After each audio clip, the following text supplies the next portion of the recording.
কৃষি উন্নয়ন এবং সাধারণ মানুষের জীবন মান উন্নয়ন বিআরডি কৃষক সমিতির অবদান অনেক বড়। আমি এই সমিতির সদস্য হওয়ার পর এক সময় অনেক প্রশিক্ষণ পেয়েছি, সেচ সুবিধা পেয়েছি, উন্নত বীজ সার পেয়েছি, কৃষি সড়ক পেয়েছি, যা আমার প্রকৃত কৃষি উৎপাদন বৃদ্ধিতে গুরুত্বপূর্ণ ভূমিকা রেখেছে। কৃষিতে সবুজ বিপ্লব হয়েছে, এতে গ্রামের মানুষের জীবনের উন্নয়ন হয়েছে। বর্তমানে প্রশিক্ষণ পরিমাণ কমে গেছে, সরণে সিম, কম উন্নত বীজ সার পাওয়া যায় না, কৃষক সমবায় হিসাবে সরকার কোনো ভর্তুকির সুবিধা পায় না। তাই এই সমবায়ের প্রতি মানুষের আগ্রহ আগের মতো নেই। আমার সমিতির অনেক সদস্য চলে গিয়েছে। সবচেয়ে বড় সমস্যা হলো আমাদের উৎপাদিত পণ্য বাজারে লাভজনক মূল্য বিক্রি করতে না পারা। এ ব্যাপারে সরকারের উদ্যোগ প্রত্যাশা করছি।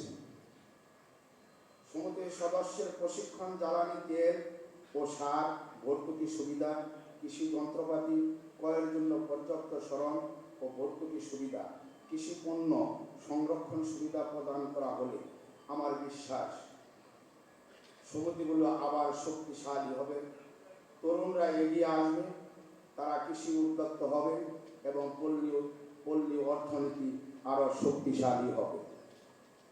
মাননীয় প্রধান অতিথি ও বিশেষ অতিথি মহোদয়ের কাছে আমার দাবি, কৃষক সমিতিগুলো বাঁচাতে উদ্যোগ নিন। বিআরডি কৃষক সমিতির সদস্যের কৃষক কার্ডের আওতায় এনে নিয়ে আসুন। বর্তমান সরকার নির্বাচনীয় ইশতেহারে 10,000 টাকা পর্যন্ত কৃষি শ্রম মৌকুফ সুবিধা ঘোষণা করেছে। উক্ত সুবিধা যেন আমরা বিআরডি ভুক্ত কৃষকরা পাই। এ ব্যাপারে মাননীয় মন্ত্রী ও প্রতিমন্ত্রী মহোদয়ের বিশেষ সহযোগিতা কামনা করছি।